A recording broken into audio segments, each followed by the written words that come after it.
এপিসোডে শুরু হয় ব্যান গোয়েন তাদের দাদুর সাথে একটি ফার্মে কাজ করতে এসেছে। তারা কয়েকদিন ফার্মে কি কাজ হয় এটার এক্সপিরিয়েন্স নেওয়ার জন্য এখানে কাজ করবে। কয়েক ঘন্টা আগের কাহিনী, ব্যান গোয়েন সামার ভ্যাকেশন হিসেবে তাদের আরবিতে বসে আরামসে গেম খেলছিল। তখনই গ্র্যাম্পা ম্যাক্স সেখানে আসে। শাওয়ারে পানি আসছে না, আর এটা ফিল করার দায়িত্ব ছিল ব্যানের, এবং তিনি গোয়েনকেও বকা দেন। তারা দুজনই নিজেদের ভাগের কোনো কাজই করছে না, কিন্তু দাদু ওটা সামার ভ্যাকেশনে কাজ কে করে?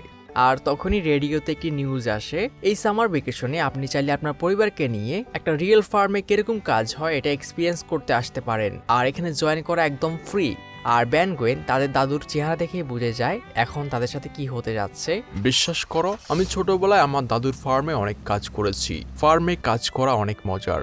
আর এই জন্যই এখন ব্যানরা এখানে তাদের ফার্মে ওয়েলকাম করা হয়। আর ব্যানদের বয়সী যে ছেলেটি আছে তার নাম টর্ড, এবং আসার সাথে সাথেই তাদেরকে একটি কাজ দেওয়া হয়, আপনারা এই চারার গাড়িটি খালি করুন। আর ব্যান গোয়েন ম্যাক্স কাজে লেগে পড়ে, কিন্তু ব্যান ভাবে সে ফোরামস হয়ে এটা খুব সহজেই করতে পারবে। কিন্তু তার দাদু তাকে থামিয়ে বলে ফার্মে যত কাজ দেওয়া হবে সবগুলো অলসের রাজা ব্যান টেনেসেনই করবে। এই কাজটা শেষ করতে তাদের কয়েক ঘন্টা লেগে যায়, এবং ব্যান গোয়েনের অবস্থা খারাপ। এদিকে সন্ধ্যাও হয়ে গেছে, তারা খাবার খেতে বসে। বাট গোয়েন ব্যান এতে খুশি, অন্তত তাদের এবার কোনো পোকামাকড় খেতে হচ্ছে না। কিন্তু এই সব কিছু ব্যানের অনেক বোরিং লাগে। সে টর্ডকে জিজ্ঞেস করে, এখানে না টিভি আছে, না ইন্টারনেট আছে, না কোনো ভিডিও গেম, তো তুমি মজা করার জন্য কি করো? যা শোনার পর ছেলেটি এক্সাইটেড হয়ে বলতে যায় কালকে যখন সে তার বন্ধুদের সাথে ঘুরতে গিয়েছিল সে একটি ভয়ঙ্কর মনস্টারকে দেখে। কিন্তু সে বেশি কিছু বলার আগে তার মা তাকে থামিয়ে দেয়। ওনার মতে সে এসব ভুল দেখেছে। আর খাবার শেষ করে উনি সবাইকে শুয়ে পড়তে বলে, কিন্তু এতে ব্যান গোয়েন ঝটকা খায়, কারণ বাইরে এখনো দিনের আলো দেখা যাচ্ছে। ম্যাক্স বলে, বিশ্বাস করো, তোমরা কালকে সকালে ধন্যবাদ দিবে যে তোমরা আগে ঘুমিয়েছিলে। গেস্ট হাউসে যাওয়ার সময় ব্যান গোয়েন ছেলেটিকে জিজ্ঞেস করে কালকে রাতে সে যে মনস্টার দেখেছিল ওটা কিরকম দেখতে, ওটা কি করেছিল। ছেলেটি বলতে চায় না, তোমাদের আমার কথা বিশ্বাস হবে না। বিশ্বাস করো, আমরা এই সামার ভ্যাকেশনে অনেক অদ্ভুত জিনিস দেখেছি যা দুনিয়ার কেউ বিশ্বাস করবে না। ছেলেটি বলতে শুরু করে, কালকে রাতে আমি যখন আমার বন্ধুদের সাথে ঘুরতে যাই আমার সামনে চলে আসে একটি মমি, আর ওই ইজিপশিয়ান মমিটা হাঁটা চলাও করছিল। তাদেরকে ওদের রুম দেখিয়ে দেওয়া হয়। এই গন্ধটা কিসের? ও, এখানে মুরগিরাও থাকে। তাহলে সকালে ঘুম থেকে ওঠার পর আমরা ডিমও পেতে পারি। আর ম্যাক্স এখানে অনেক খুশি, গ্রামের গন্ধের মজাই আলাদা। ব্যান লুকিয়ে লুকিয়ে মমিটাকে খুঁজতে বের হতে চায়, কিন্তু গোয়েনও একই কাজ করতে দাঁড়িয়ে আছে, তুমি কোথাও যাচ্ছ? আর তারা দুজনই মমির খোঁজে বেরিয়ে পড়ে। কিছুক্ষণের মধ্যেই তারা একটি গর্ত খুঁজে পায় যার পাশে পার্পেল কিছু একটা গ্লো করছিল। হঠাৎই সেখানে তারা দুটি অদ্ভুত গরুকে দেখতে পায়। গোয়েন, আমি জানি আমি শহরের ছেলে, কিন্তু আমি নিশ্চিত গরু এরকম দেখতে না। গরুগুলো ওদের তাড়া করতে শুরু করে, আর যখন তারা গোয়েনকে অ্যাটাক করবে ব্যান এক্সেলারেট হয়ে ওকে বাঁচিয়ে নেয়। ব্যান প্রথমে তার এক্সেলারেটের স্পিড দিয়ে ওগুলোর সাথে খেলতে শুরু করে, কিন্তু এটার ফল বেশি ভালো হয় না। আর শেষে কোনো উপায় না পেয়ে সে প্রথমে মাঠ থেকে কিছু তার কালেক্ট করে, আর এরপর এক্সেলারেটের স্পিড ইউজ করে গরুগুলোকে বন্দি করে ফেলে। গোয়েন ব্যান এটা দেখে পুরো হতবাক, এই ফার্মে কি হচ্ছে? প্রথমে একটি মমির কাহিনী, আর এখন এই মিউটেড গরু। হঠাৎই ব্যান কোনো একটা শব্দ শুনতে পায়, আর যখন সে ওখানে পৌঁছায় ওখানে ওই মমিটা বসে আছে, আর ওটা মাটির ভিতর থেকে কোনো একটা ক্রিস্টালের খোদাই করছে। তাহলে টর্ক ভুল দেখেনি। মমিটাও ব্যানকে দেখে ফেলে, ওটা ব্যানের উপর অ্যাটাক করতে শুরু করে, এবং ফাইটের মাঝে ব্যান নোটিস করে ওটা শৈল কাপড়ের তৈরি। কিন্তু কাপড় দিয়ে ওটা আমার উপর অ্যাটাক কিভাবে করছে? এবং তখনই সেটা হয় যেটার ব্যান সবচেয়ে বেশি ভয় পায়, তার ঘড়ির টাইম আউট হয়ে যায়। মমিটা ডিরেক্ট ব্যানের উপর অ্যাটাক করে না, ওটা ওর পাশের একটি ওয়াটার ট্যাঙ্কের পিলার ভেঙে দেয়। এর ফলে পুরো ট্যাঙ্কটাই ব্যানের উপর পড়তে নেয়। হয়তো ব্যানের ভর্তা হতো যদি গোয়েন সময় মতো না আসতো। তুমি আমাকে গরুদের হাত থেকে বাঁচিয়েছিলে, এখন আমরা বরাবর। বাট মমিটা আর এখানে নেই, ওটা কোথাও চলে গেছে। এটা এই গর্তের ভিতর কোনো পার্পেল পাথরের খোদাই করছিল, কিন্তু ওই পাথরটা এখানে আর নেই। ম্যান, আমি এতটা টায়ার্ড যে কালকে সকালে 12টা অবধি ঘুমাতে পারবো। কিন্তু তখনই ফার্মের লেডি এসে ওদেরকে তুলে দেয়, তোমাদের অনেক কাজ আছে। আপনি মজা করছেন? এখন সকালের 5টা বাজে। গরুরা দুধ নিজে নিজে বের করে দেবে না। তাহলে আমি তোমাদের বলেছিলাম না সকালে উঠে তোমরা আমাকে থ্যাঙ্কস বলবে? টড ওদের কিভাবে দুধ দুইতে হবে দেখিয়ে দেয়। আমরা কি অন্য কোনো কাজ করতে পারি? হ্যাঁ, চাইলে গোবরগুলো সরাতে পারো, দুধ বের করব। এখন ব্যানদের এই গরুগুলো দুধ দুইতে হবে। ব্যান এর জন্য এলিয়েন হতে চায়, কিন্তু গোয়েন ওকে মনে করায় দাদু ওকে কি বলেছিল। আচ্ছা, ঠিকই বলেছো গোয়েন, তুমি এতগুলো গরুর দুধ দুয়ার এক্সপিরিয়েন্স মিস করতে চাও না, না? দেরি কেন করছো, এলিয়েন হও। ব্যান ফোরামস হয়ে গরুগুলো দুধ দুইতে শুরু করে। হঠাৎই ওই ফার্মের মালিক সেখানে চলে আসে, কিন্তু এতক্ষণে ব্যান কোথাও লুকিয়ে গেছে। তোমার ওই ভাইটা কোথায়? ও বালতি আনতে গেছে। আচ্ছা, তোমাদের এখানকার কাজ শেষ হলে টডকে খুঁজো, ও তোমাদের দিনের বাকি কাজগুলো বুঝিয়ে দেবে। অ্যান্ড ব্যান এখানে ওই ঘরের মধ্যে লুকিয়েছিল। এরপর ওদের পিগদের খাবার দিতে বলা হয়, যেগুলো ব্যান ওয়াইল্ড বেন হয়ে খুব সহজে করে ফেলে। মুরগির ডিম কালেক্ট করতে এক্সেলারেট, মুহূর্তের মধ্যেই কাজ শেষ। মাঠে কাল্টিভেট করার জন্য ওয়াইল্ড মার্ক, আর ফেন্সের জন্য লাঠি কাটতে ডায়মন্ড হেড। এভাবেই সারাদিন কাটে। তারা অনেক পরিশ্রম করেছে। তো তোমাকে কি এই কাজ প্রতিদিন করতে হয়? না, শুধু ফসল কাটার সময় আমরা একটু বিজি থাকি। যদিও এটা সহজ না, কিন্তু এটাই আপনাকে বিজি রাখে। প্রতিদিন এক্সাইটমেন্টের জন্য কোনো মমি তো আসে না। ব্যান গোয়েন তাদের দাদুর কাছে গিয়ে কালকে রাতে তাদের সাথে কি কি হয়েছে সবকিছু খুলে বলে। ওই মমিটা মাটিতে কিছু একটা খোদাই করছিল, যার থেকে পার্পল লাইট বের হয়, যেমন ওই ওয়্যারউলফের ছিল। এবং একথা শোনার পরেই ম্যাক্স রাজি হয়ে যায়, আর তারা গিয়ে ওই গরুগুলোকে চেক করে। কিন্তু ম্যাক্স জানায় মমি আর গরুর থেকেও ভয়ঙ্কর কিছু এখানে হচ্ছে। এই গরুগুলো থেকে করেডিয়ামস রিডিং বের হচ্ছে। এই করেডিয়ামস কি? এটা একটা হাই এনার্জি মিনারেল, যেটা প্রাকৃতিকভাবে পৃথিবীতে পাওয়া যায় না। হয়তো কয়েক হাজার বছর আগে এই জায়গার আশপাশে কোনো অ্যাস্ট্রয়েড এসে পড়েছিল, আর ওই অ্যাস্ট্রয়েডের টুকরোর মধ্যেই হয়তো এই করেডিয়াম ছিল, যেটা এই জায়গার আশেপাশে ছড়িয়ে পড়েছে। তাহলে মমিটা কি পাথরগুলো কালেক্ট করছে? ম্যাক্স বলে, না, এই করেডিয়াম অনেক পাওয়ারফুল একটি এনার্জি সোর্স। কিন্তু একটা জিনিস নিশ্চিত, ওই করেডিয়ামের সংস্পর্শে আসার কারণেই এই গরুগুলোর এই অবস্থা হয়েছে। আর ওই মমির হাতে যদি এরকম আরো করেডিয়াম পড়ে যায়, তাহলে সে এই এলাকার সবগুলো জীবিত প্রাণীকে এরকম মিউটেট বানাতে পারবে। ম্যাক্স তার একটি গ্যাজেট দিয়ে এই করেডিয়ামের হাই রিডিংস পাওয়া একটি জায়গা খুঁজে বের করে। এটা একটা চকলেট ফ্যাক্টরি। তারা লুকিয়ে লুকিয়ে ফ্যাক্টরির মধ্যে ঢুকে পড়ে এবং কিছুক্ষণের মধ্যেই ওই জায়গাটি পেয়ে যায়, যেখানে ওই করেডিয়ামের রিডিং সবচেয়ে বেশি। হয়তো এটাই ফ্লোরের নিচে আছে। ব্যান সাথে সাথে ডায়মন্ড হেডে ট্রান্সফর্ম হয়। ম্যাক্স ওকে থামানোর চেষ্টা করে, কিন্তু ব্যান এতক্ষণে গর্ত খুঁড়ে ফেলেছে। এই পাথর থেকেও ওই গরুগুলোর মতো পার্পল লাইট বের হচ্ছে, কিন্তু ব্যান এখানে ভুল করেছে। সে না বুঝেই এই পাথরটাকে বের করে ফেলেছে, যার কোনো দরকার ছিল না। আর এখন মমিটা ওইটার লোকেশন পেয়ে এখানে চলে আসবে, এবং এমনটাই হয়। মমিটা লিটারালি ওখানে ভূতের মতো চলে আসে। ব্যান ওটার সাথে ফাইট করার চেষ্টা করে। সে তার ডায়মন্ড স্পাইক ওটার এপার ওপার করে দেয়, কিন্তু দেখা যায় এটা কাজ করছে না। ওটা ব্যানকে জাস্ট সরিয়ে দেয়, আর সাথে সাথে ওই পাথরটিকে কালেক্ট করে।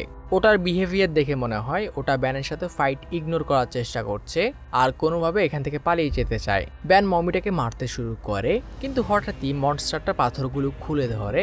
ম্যাক্স বলে, ওটা আমাদের উপর ওই পাথরের আলো ফেলতে চায়, পিছনে সরো। কিন্তু তখনই ওখানে ওই ফ্যাক্টরির সিকিউরিটি অফিসার চলে আসে, আর মনস্টারটা ওকেই মিউটেট করে দেয়। ম্যাক্স সাথে সাথে নিজে আর গোয়েনকে একটি স্যুট পরিয়ে দেয়। এটা আমাদের এই পাথরের রেডিয়েশন থেকে প্রোটেক্ট করবে। গ্র্যান্ডপা, কিন্তু আমার কি? যতক্ষণ তুমি এলিয়েন হয়ে আছো ততক্ষণ তোমার কিচ্ছু হবে না। ব্যান আর মমিটির মধ্যে লড়াই শুরু হয়, আর মিউটেড সিকিউরিটি অফিসার গোয়েন আর ম্যাক্সের পেছনে পড়ে যায়। গোয়েন ওটার উপর তার ম্যাজিক করার চেষ্টা করে। হ্যাঁ, সিজন 3-তে গোয়েনের কাছে ম্যাজিক পাওয়ার চলে এসেছে, কিন্তু ওই স্যুটের মধ্যে থাকার কারণে ওর ম্যাজিক কাজ করছিল না। উল্টো স্যুটটা বেলুনের মতো ফুলে ওঠে। সিকিউরিটি মনস্টারটা অনেক পাওয়ারফুল। ওটা গোয়েন আর ম্যাক্সের উপর অ্যাটাক শুরু করে। গোয়েন আর ম্যাক্স এখানে অনেক ভালো টিম ওয়ার্ক করে। তারা একে অপরকে কভার দিচ্ছিল, এবং একটা সময় তারা ট্রিক করে মনস্টারটিকে একটি বক্স র্যাপিং মেশিনে ঢুকিয়ে দেয়, এবং মেশিনটা মনস্টারটিকেই প্যাক করে দেয়। এদিকে ব্যান মমির সাথে ফাইট করছিল, বাট হঠাৎই তার ঘড়ির আবারও টাইম আউট হয়ে যায়। ব্যান মমির থেকে পালাতে শুরু করে, এবং ম্যাক্স ওকে স্যুট পরিয়ে দেয়। বাট এবার মমি ওদেরকে ইগনোর করছিল না। সে এখন ওদেরকে থ্রেট হিসেবে দেখছে। ওটা ওদের তিনজনেরই পিছে পড়ে আছে। হঠাৎই গোয়েনের মাথায় একটা প্ল্যান আসে। সে ব্যানকে তার পাশে থাকা আইসক্রিমের কন্টেনারটি ফেলে দিতে বলে। ব্যান এমনটা করতেই মমি আইসক্রিমে স্লিপ করে একটি কন্টেনারের মধ্যে পড়ে, আর দেখা যায় এটা একটা আইসক্রিম ব্লেন্ডার। এবং গোয়েন ওই মেশিনটিকে চালু করে দেয় আর ওটা মমির টুকরো টুকরো। ব্যান গোয়েন ভাবে এতে মমি শেষ, কিন্তু যখনই তারা ফিরে যাবে মমি আবারও উঠে যায় আর এইবার সে ব্যানকে হাতে নাতে ধরে ফেলে। ওটা ব্যানকে মিউটেট করার চেষ্টা করছিল আর এর জন্য ওটা ওর স্যুট ছিঁড়তে শুরু করে। ম্যাক্স তারাও কাছে আসতে পারছে না, বাট এখানেই তার অমিটিক্সের ডিফেন্স সিস্টেম অ্যাক্টিভ হয়ে যায়। ওটা মমির ডিএনএ অ্যাবজর্ব করে ফেলে, কারণ ব্যানের অমিটিক্সে যদি কোনো এলিয়েনের শরীর লাগে তাহলে ব্যান ওই এলিয়েনটার ডিএনএ পেয়ে যায়। অ্যান্ড এখানেও এমনটাই হয়, ব্যান মমির ডিএনএ পেয়ে যায়। ম্যাক্স ব্যানকে দূরে থেকে তাড়াতাড়ি এলিয়েনে ট্রান্সফর্ম হতে বলে। করেডিয়ামের কারণে তারা চাইলেও ওর কাছে যেতে পারবে না। ব্যান তার নতুন এলিয়েন মমিতে ট্রান্সফর্ম হওয়ার চেষ্টা করে, কিন্তু হয়ে যায় আপগ্রেড। মমি ওকে একটি মেশিনের উপর ছুড়ে মারে। তখনই ম্যাক্স বলে ওঠে, সাবধানে থাকো, তোমার পেছনে লিকুইড নাইট্রোজেনের একটি মেশিন আছে, ওটা লিক হলে ওটা তোমাকে সেকেন্ডের মধ্যে বরফ বানিয়ে ফেলবে। অ্যান্ড এটা শোনার পরেই ব্যানের মাথায় একটি বুদ্ধি চলে আসে। সে আপগ্রেড দিয়ে লিকুইড নাইট্রোজেনের মেশিনটিকে প্রসেস করে আর নাইট্রোজেনের স্প্রে মারতেই মমিটি পুরো বরফ হয়ে যায়। তাদেরকে আরও অনেক কাজ করতে হয়। ব্যান আরও একটি কংক্রিট ঢালাই মেশিনকে প্রসেস করে আর মমিটিকে ওই করেডিয়াম সহ ওই গর্তের মধ্যেই সিল করে দেয়। অনেক ভালো কাজ করেছো ব্যান। সকাল হতে হতে কংক্রিট সলিড হয়ে যাবে, কেউ বুঝতেই পারবে না এখানে একটা মমি দাফন আছে। আর ওই সিকিউরিটি অফিসারও ঠিক হয়ে যায়, কারণ সে বেশিক্ষণ কোরোডিয়ামের রেডিয়েশনে ছিল না। তো এখন আমাদের ফার্মে ফেরা উচিত, গোয়েন ব্যান। আর ফার্মের কথা শোনার সাথে সাথে গোয়েন ব্যান তাদের দাদুর কাছে রিকোয়েস্ট করতে শুরু করে তারা এখন থেকে সব কাজ করবে, তাদেরকে আর যাতে ফার্মে না নেয়। অ্যান্ড ম্যাক্সও এতে রাজি হয়ে যায়। ও হ্যাঁ, ছোটবেলায় আমারও আমার দাদুর ফার্মে কাজ করতে একদম ভালো লাগতো না। এখন আসা যাক ওয়ারউলফের কাহিনীতে, যার কথা এপিসোডের মাঝখানে উঠেছিল, যার ভয়েস আমি কালকে দেব। কয়েকদিন আগের কাহিনী। ব্যান গোয়েন তাদের দাদুর সাথে একটি ডেজার্ট এলাকায় ঘুরতে এসেছিল। এখানে তাদের দাদু ম্যাক্সের একজন প্লামার টিমমেট থাকে আর ম্যাক্স এখানে ওর সাথে দেখা করতে এসেছে। কিন্তু ব্যানের ওখানে চোখ পড়ে একটি মেয়ের উপর। এটা ওই লোকটারই নাতনি আর ব্যান ওর উপর ক্রাশ খায়। আর গোয়েনও ব্যানের এই অদ্ভুত বিহেভিয়ার পুরোপুরি নোটিস করে। সিরিয়াসলি? বাট হঠাৎই পুরো আকাশ মেঘে ঢেকে যায়। গোয়েন মেয়েটিকে বলে, তুমি নিশ্চিত তুমি মেঘের জন্য ডান্স করোনি? কিন্তু আকাশের মেঘ তাদের ভাবারও সময় দেয় না। মুহূর্তের মধ্যেই প্রবল বৃষ্টি শুরু হয়, সাথে ছিল পার্পল লাইটনিং। কিন্তু ব্যান তোর কি হয়েছে ভাই? আর এই কালো তুফানের মধ্যে ব্যানরা একটি কালো নেকড়ের মতো অবয়বকে দেখতে পায়, যেটা মানুষের মতো দুই পায়ে ওখান থেকে পালিয়ে যায়। কিন্তু এখানেই শেষ হয় না। হঠাৎ বৃষ্টির ফলে শহরে যে বাঁধ ছিল ওটা ভেঙে যায় আর প্রবল পানির স্রোত শুরু হয়। গোয়েনার মেয়েটি যারা ওদের থেকে দূরে ছিল ওরা দুজন ওই স্রোতের কবলে পড়ে, যেখান থেকে গোয়েন বেঁচে গেলেও মেয়েটি স্রোতের কবলে পড়ে যায়। ব্যান ওকে বাঁচানোর জন্য রিপজর্স হতে চায়, কিন্তু অমনিটেক্স কোনো কারণে কাজ করছে না। ব্যান ডিসাইড করে সে নিজেই ওকে বাঁচাতে যাবে, এজন্য সে একটি বড় কন্টেনার নেয় আর তারা দুজন ওটা সাপোর্ট নিয়ে লাফ দিয়ে কিছু কাঠ ধরে ফেলে। Thank you. এখন কি? আরে থ্যাংক ইউ বলার দরকার কি, এটা আমার কর্তব্য ছিল। হ্যাঁ, ভালো কথা।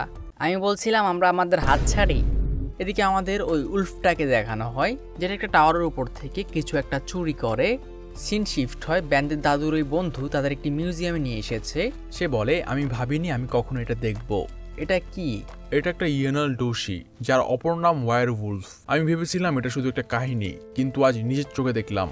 এবং সে ডিসাইড করে সে এটাকে ধরবে। ম্যাক্স আর ব্যানও এতে অ্যাড হয়ে যায়, কিন্তু যখনই কাই মানে মেয়েটি আসতে বলে তার দাদু ওকে মানা করে দেয়। এটা তাদের ধর্মের পরম্পরা, এই কাজ শুধু ছেলেরাই করে। তো গোয়েন আর কাইকে এখানেই থাকতে হবে ডেফিনেটলি, যেটা মেয়েদের দুজনেরই পছন্দ হয় না। ম্যাক্স গোয়েনকে থামিয়ে বলে এটা ওদের দেশ আর ওদের রুলস। আর আমাদের হিরো বলে ওঠে, কাই আপসেট হয়ে আছে, আমাকে ওকে হাসাতে হবে, দায়িত্ব নিয়ে বসে। তুমি কোন দিন থেকে মেয়েদের ফিলিং নিয়ে ভাবতাছো ভাই? তুমি ওর উপর ক্রাশ খাওনি তো? অসম্ভব, এরকম কিচ্ছু না। তাহলে কি? কিন্তু ব্যান গোয়েনকে সাজেস্ট করে তুমি পুরো সময় কাইর সাথে থাকবে, তো আমার জন্য একটা কাজ করবে।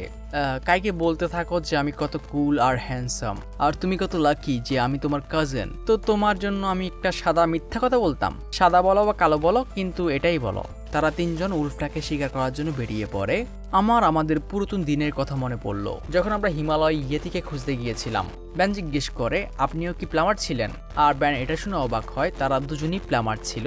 এদিকে গোয়েন আর কাইকে দেখা যায়, তারা দুজন ব্যানকে নিয়ে কথা বলছিল, কিন্তু খুশি হওয়ার কিছু নেই। গোয়েন এখানে ব্যানের বদনামি করে, তার মতে বড়দের লিস্টে ব্যানের নাম সবার উপরে। তারা কিছুক্ষণ খোঁজার পরেই তাদের শার্লক হোমসের স্কিল ইউজ করে মনস্টারটাকে খুঁজে পেয়ে যায়, কিন্তু দেখা যায় ওয়ারউলফটা জাঙ্কিয়ার্ডে কিছু খুঁজছে। মিস্টার গ্রিন ওটাকে অজ্ঞান করার জন্য ওটার উপর তার স্নাইপার দিয়ে শুট করে, কিন্তু উলফটার শ্রবণ শক্তি এত প্রখর ওটা এই সামান্য শব্দ শুনতে পায় আর বুলেটটাকে ডজ করে আর মুহূর্তের মধ্যেই ওদের সামনে এসে দাঁড়ায়।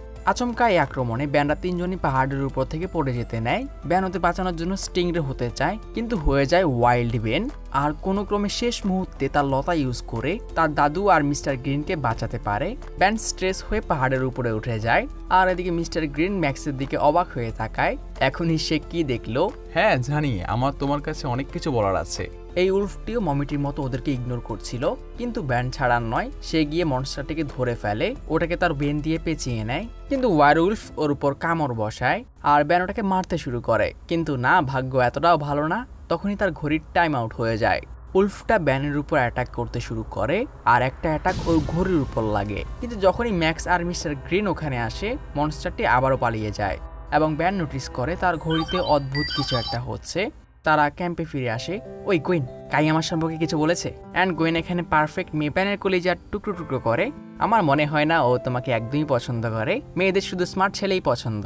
কিন্তু একটা প্রবলেম দেখা দিয়েছে, এই ওয়ারউলফের ভয়ে এই এলাকার অনেক অধিবাসী এখান থেকে চলে যাচ্ছে। তো এখানে ম্যাক্স আর কাইও ব্যানের ঘড়ি সম্পর্কে জেনে গিয়েছে অ্যান্ড ব্যান বলতে শুরু করে, এটা তো আমার হাজারো ট্যালেন্টের মধ্যে একটা, আমি আর অনেক কিছু করতে পারি। আর তারা দুজন কথা বলতে একদিকে চলে যায়, কিন্তু একটা সমস্যা দেখা দিয়েছে, অকারণেই ব্যানের শরীর চুলকাতে শুরু করে। এটা কেন হচ্ছে? গোয়েন, আমার একটু পিঠ চুলকিয়ে দিবে? আমার আঙ্গুল তোমার পিঠে? না। কিন্তু ব্যানের চুলকানি শুধু মজার মধ্যে থাকে না, হঠাৎই ব্যানের গায়ের রঙও বদলাতে শুরু করে, লিটারালি আবতার। অ্যান্ড পরিবর্তনটা আরো এক্সট্রিম লেভেলে যেতে শুরু করে। মিস্টার গ্রিন ব্যানের কন্ডিশন থেকে জিজ্ঞেস করে, তোমাকে কি ওই এনএল ডোসি কামড়েছিল যখন আমি ওয়াইল্ড বেন ছিলাম? কিন্তু আমার তো একটা আঁচড়ও লাগেনি। এটা অনেক বড় সমস্যা, তুমি ওয়ারউলফে বদলে যাচ্ছ, আর যখন তোমার ট্রান্সফরমেশন কমপ্লিট হবে তুমি নিজের প্রিয় মানুষদের ক্ষতি করতে শুরু করবে, তোমার নিজের উপর কোনো কন্ট্রোল থাকবে না। ম্যাক্স জিজ্ঞেস করে, এটা থামানোর জন্য আমরা কি করতে পারি? এজন্য আমাদের একটি স্পেশাল গাছকে খুঁজতে হবে আর ওটার মধ্যে একটি রূপোর প্যান্ডেন্স ডুবিয়ে ব্যানের হৃদয়ের কাছে রাখতে হবে, আর এটা আজকে রাতে চাঁদ বের হওয়ার আগে করতে হবে। তারা নিজেদের মতো রিসার্চ শুরু করে, যেমন মিস্টার গ্রিন প্যান্ডেন্টটা আনতে যায় আর গোয়েন ওই গাছটাকে বের করে ফেলে। এটা একটা স্পেশাল ক্যাকটাস গাছ এবং ব্যানকে দেখা যায় তার খিদে অনেক বেড়ে গেছে, কিন্তু এখনো তার মধ্যে কন্ট্রোল হারানোর কোনো সাইন দেখা যায়নি। অ্যান্ড এখন সে ট্রান্সফরমেশন লেভেল 3-তে পৌঁছে যায়। আমার নিজের মধ্যে কোনো পরিবর্তন ফিল হচ্ছে না। ম্যাক্স আর মিস্টার গ্রিন ফিরে আসে। মিস্টার গ্রিন জানায় ওই ওয়্যারউলফ পশু নাসার একটি সেগমেন্টের উপর অ্যাটাক করেছিল, ওখান থেকে ওটা একটি স্যাটেলাইট চুরি করেছে আর গার্ডকে মেরে ফেলেছে, আর আমাদের এখান থেকে নেটওয়ার্ক রিসিভারটাকে নিয়ে গেছে। অ্যান্ড এখন তারা পুরো কনফিউজ, একটা উলফ এসব নেটওয়ার্কের জিনিস দিয়ে কি করবে। অ্যান্ড মিস্টার গ্রিনের মতে ওয়্যারউলফ এটা পছন্দ করছে না, তার পবিত্র এলাকা এরকম টেকনোলজিতে ভরে যাচ্ছে। গোয়েন আর কাই ব্যানের জন্য ক্যাকটাস খুঁজতে বের হতে চায় আর 3 ছেলে উলফকে ধরতে যাবে। প্রথমে কাইর দাদু রাজি না হলেও কোনো উপায় না পেয়ে রাজি হয়ে যায়, তাদেরকে 2টা কাজই একসাথে করতে হবে। আমরা ওই ক্যাকটাস খুঁজে পেলে আপনাদের সিগন্যাল পাঠাবো। আর ব্যান আর কাই দুজনেই দুজনকে বলে নিজের খেয়াল রেখো। আর বেচারি গোয়েন। কিছুক্ষণ খোঁজার পরে তারা উলফের লোকেশন পেয়ে যায়। কিভাবে? ব্যান উলফের মতো চিৎকার করে আর উলফটা ওকে কল ব্যাক দেয়। কিন্তু যখনই তারা ওখানে পৌঁছায় হঠাৎই উলফটা ওদের সামনে আসে, কিন্তু না, এটা ব্যান, তার ট্রান্সফরমেশন আরো এগিয়ে গেছে। তাদের এখনই ক্যাকটাসের প্রয়োজন। এদিকে গোয়েন আর কাই ক্যাকটাসটাকে খুঁজছে। অনেকক্ষণ খোঁজার পর যখন গোয়েন হয়রান হয়ে বসে পড়ে, ওটা তার পিছনে আটকে যায়। ক্যাকটাসটা তারা পেয়ে গেছে এবং তখনই তারা ব্যানদের পাঠানো ফ্লেয়ার গানের সিগন্যাল দেখতে পায়। গোয়েন বুঝে যায় ব্যানের হয়তো ট্রান্সফরমেশন আরো বেড়ে গেছে, ওরা ওদের তাড়াতাড়ি ওখানে যেতে বলছে। এদিকে পাহাড়ের উপর ব্যানদের সামনে ওই উলফটা চলে আসে অ্যান্ড যখনই ওটা ব্যানদের উপর অ্যাটাক করতে যায় ব্যান ওটাকে ধরে ছুঁড়ে মারে। ব্যান, আমাদের ওটাকে হারানোর জন্য ক্যাকটাসের প্রয়োজন, কিন্তু ওর শুধু দাঁতের, আপনারা পিছনে সরুন। ব্যান আর উলফটার মধ্যে ফাইট শুরু হয়, কিন্তু উলফটার পাওয়ার একটু বেশি, ব্যান এখনো পুরোপুরি অ্যাডাল্ট হয়নি। ম্যাক্স ওটাকে ডিস্ট্র্যাক্ট করার চেষ্টা করে, বাট যখনই ওটা ম্যাক্সের দিকে এগোতে যায় ব্যান ঠিক করে সে অ্যাক্সেলারেট হবে, কিন্তু তার ঘড়ি তার হাতে নেই। তো ব্যান বাধ্য হয়ে এই অবস্থায় ওর সাথে ফাইট শুরু করে। গোয়েনরাও ওখানে পৌঁছে যায়, তারা এই ক্যাকটাস খুঁজে পেয়েছে। অ্যান্ড মিস্টার গ্রিন ওই ক্যাকটাসের রস প্যান্ডেন্টের উপর লাগিয়ে ওই উলফটার বুকে লাগানোর চেষ্টা করে, কিন্তু তারা পারে না। And second time Gwyn try করে। আমি ভেবেছিলাম ওরা ব্যানের বুকে এটা লাগাবে, কিন্তু না, উলফটার বুকে লাগাচ্ছে, কিন্তু এন্ড রেজাল্ট হচ্ছে এটা কাজ করে না। অ্যান্ড আবারও উলফটা কোনো কারণ ছাড়াই ওখান থেকে পালিয়ে যায়। কিন্তু ওদিকে তাকানোরও সময় নেই, হঠাৎই ব্যানের প্রচণ্ড যন্ত্রণা শুরু হয় আর তার ট্রান্সফরমেশন কমপ্লিট হয়ে যায়। কিন্তু দেখা যায় ব্যানের ঘড়ি তার পেটে এসে পড়েছে, যেমন কোনো এলিয়েন হওয়ার পর ব্যানের ঘড়ি যেরকম তার শরীরের কোনো একটা অংশে থাকে। আর গোয়েন তাদেরকে এক্সপ্লেন করে এটা এই জন্যই কাজ করেনি, হয়তো ব্যান কোনো গল্পের ওয়্যারউলফ না, সে কোনো এলিয়েন ওয়্যারউলফ। আর অমিটেক্স হয়তো এই কয়েক ঘন্টা ধরে তোমাকে ট্রান্সফর্ম করছিল, তাই তোমার ঘড়ি তোমার হাতে নেই। কিন্তু আমি তো এলিয়েন হওয়ার জন্য অমিটেক্স ক্লিকই করিনি। ম্যাক্স বলে, ফাইটের সময় ওই এলিয়েনটা তোমার ঘড়ি ধরেছিল। আর ব্যানের মনে পড়ে এরকমটা হয়েছিল। যখন আমরা ফাইট করছিলাম এলিয়েনটা ঘড়ির উপর আঁচড় দেয়, আর এরপর ওটার থেকে হলুদ লাইট বের হচ্ছিল। মানে এলিয়েনটা অমিটেক্স ছোঁয়ার সাথে সাথেই অমিটেক্স এলিয়েনটা ডিএনএ কালেক্ট করে নিয়েছে। অ্যান্ড ব্যানের আফসোস হয়, যদি সে এমনটা জানতো তাহলে সে যতগুলো এলিয়েনদের সাথে ফাইট করেছে সবগুলোকে দিয়ে এটাকে ছোঁয়াতো। বাট এখন আফসোস করে কোনো লাভ নেই। তারা উলফটাকে আবারও ট্র্যাক করতে শুরু করে। ওটা একটা গুহার মধ্যে ঢুকেছিল, কিন্তু হঠাৎই ওই গুহা থেকে পানির মতো লাভা বের হতে শুরু করে। মানে ভলকানোটা অ্যাক্টিভ হয়ে গেছে। কিন্তু এই ভলকানো তো 1000 বছর ধরে বন্ধ। ম্যাক্স বলে, উলফটা হয়তো আমাদের এখান থেকে বের করার জন্য ওটা কোনোভাবে রিঅ্যাক্টিভেট করেছে। হঠাৎই তারা একটি ভাঙা ব্রিজের সামনে এসে পড়ে, যেখানে প্রথমে ব্যান গোয়েন আর কাইকে নিয়ে লাফ মারে, ওদেরকে পার করায়। আর এরপর তার মুখের থ্রাস্ট ইউজ করে ম্যাক্স আর মিস্টার গ্রিনকে নিয়ে পার করে। না, লাস্ট মোমেন্টে তার ট্রান্সফরমেশন ক্যান্সেল হয়ে যায় আর অমিটেক্সে ওই এলিয়েনটা ডিএনএ অ্যাড হয়ে গেছে। ব্যান এখন যখন চায় এই এলিয়েনে ট্রান্সফর্ম হতে পারবে। কিছুক্ষণ খোঁজার পরে তারা এখান থেকে বের হওয়ার রাস্তা পায়, কিন্তু উলফটি আবার ওদের সামনে এসে পড়ে আর ওর পার্পল সনিক দিয়ে ওদের উপরে অ্যাটাক করে। ব্যান এবার ক্যানন বলে ট্রান্সফর্ম হয়। এবার উলফ আর ক্যানন বল্টের ফাইট হচ্ছিল, বাট এবার আমার ব্যানকে বেশি পাওয়ারফুল ফিল হয় না। ব্যানকে ওটা ধরে ছুড়ে মারে আর ব্যানের শরীরে বাড়ি খেয়ে পাথর ভেঙে লাভা আসতে শুরু করে। মিস্টার বামেন বলে, এই লাভা যদি এখান থেকে বের হয় তাহলে এটা সোজা আমাদের গ্রামে পৌঁছে যাবে। ব্যান ওদের 4 জনকে এখান থেকে বের হতে বলে, আমি এটা সামলাবো, আপনারা এখান থেকে চলে যান। এবং উলফটাও ওর উপর অ্যাটাক শুরু করে। এতক্ষণ ধরে তো ইগনোর করতেছিল। প্রতিটা ক্লাসিক স্টোরির মতো গুহাটি ভাঙতে শুরু করে। ম্যাক্সদের না চাইতেও ওখান থেকে পালাতে হয় এবং ব্যান উলফটিকে থামিয়ে রাখছে এবং গুহার বাইরে গিয়ে ওরা সবাই রিগ্রেটে। ব্যান হয়তো শেষ, আমি কনফার্ম করতেছি, আমি ফিউচার থেকে। ব্যান মরে নাই। অ্যান্ড এটাই হয়, ব্যান ক্যানন বোল্ট হয়ে মাটি থেকে বের হয়ে আসে। আর এভাবেই তারা ওয়াইল্ড উলফকে হারিয়ে দিয়েছে। হয়তো মানুষরাও শহরে ফিরে আসতে শুরু করেছে। এখন ব্যান্ডরা সবাই এটা ভাবতে ব্যস্ত যে ওই এলিয়েনটা কি চেয়েছিল। না আমরা কোনো স্যাটেলাইট পেয়েছি, না ওই রিসিভার, তো বলা মুশকিল। আর উলফের মিস্ট্রিটা এখানে আপাতত মিস্ট্রি থেকে যায়, সামনে হয়তো আমরা জানতে পারবো। ব্যান কাইকে বলে, সামার ভ্যাকেশন আরো অনেক লম্বা, আমরা হয়তো আবারও দেখা করতে পারবো। কিন্তু কাই এখানে ওকে অনেক সুন্দরভাবে রিজেক্ট করে। কথা শোনো, তুমি ভালো ছেলে কিন্তু তুমি আমার টাইপের না। আমি তো ভেবেছিলাম তুমি আমাকে পছন্দ করো। কথা ওটা না, আমার তোমার ওই এলিয়েনটাকে ভালো লাগতো। আমি ভেবেছিলাম আমি তোমাকে পেট হিসেবে রাখবো। ও লিটারালি এটাই বলে। আর এটা শোনার পর আমাদের গোয়েন পুরো আগুন। পেট হিসেবে রাখবে মানে? আর ওকে অনেক কথা শোনায় যেগুলো আমার পক্ষে বলা সম্ভব না। অ্যান্ড ব্যান নিজের বোনের উপর প্রাউড। Thank you Gwen. কিন্তু গোয়েন আমাকে আরও শক করে। সে ব্যানকে সান্ত্বনা দেয়, ভালোবাসায় মন ভাঙতেই পারে। তোমার জীবনে আরও মেয়ে আসবে, এটাই তোমার জীবনের একমাত্র মেয়ে না, আমি বলতেছি এটাই। আর এখানে আমরা কয়েকদিনের ব্রেক নিচ্ছি। নেক্সট ভিডিওতে আমি হয়তো ফাইনাল ফাইটটা কভার করব। তোমাদের এটা ভালো লাগবে, অনেকের হয়তো মনেও আছে। তো যাই হোক, সবাই ভালো থেকো, টেক কেয়ার, আল্লাহ হাফেজ।